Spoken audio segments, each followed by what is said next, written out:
mbona utokei babu, ushafika au?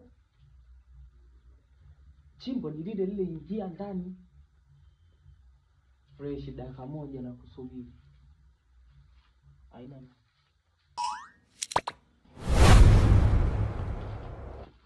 Kaka vipi? Safi.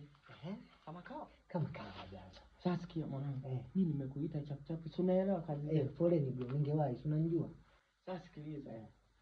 Kuna mwili mmoja na mabegi mawili. Sawa. Unaona?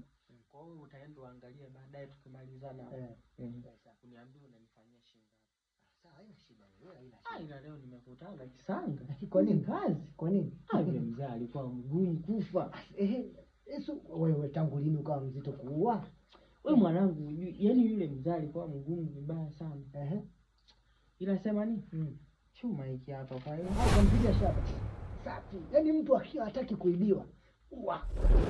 Kwa hiyo wewe kaangalie ule mwili na yale mabegi mawili, afu niambie anagharimu shilingi ngapi kuyasafirisha. Mwili tunatupa kule kule tunapotupa. Kule. Ila kama tulivyokubaliana, mtu mwenye kitambi gharama ya kubeba inaongezeka. Kwani tatizo yeye? Ana kitambi? Si unaelewa? Ngoja taenda uone. Ngoja niangalie.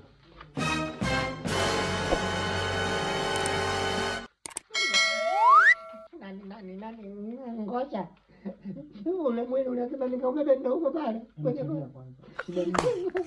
Ule mwili ana kitambi au? Acha na maswali ya kitambi bwana. Wewe unawaje watu bila taarifa? Wewe tangu lini naua mimi nikakupa taarifa? Ngoja yule baba aliangalia pale ndio alikuwa anasema mbishi kufa. Yeye. Mungu wangu jamani, sasa mimi nitamwambia nini mama jamani, bwana. Shida nini wewe? Baba yangu yule. Unasemaje? Unamuua baba yangu. Sasa baba yako na masuala ya biashara wapi na wapi? Wewe unaongea nini wewe? Unamuua baba fulani ngombe masuala ya biashara. Ina maana mimi nikamtupa tufanye msiba. Unabeba ubebe. Nani baba? Twende ukabebe. Twende basi. Majirani.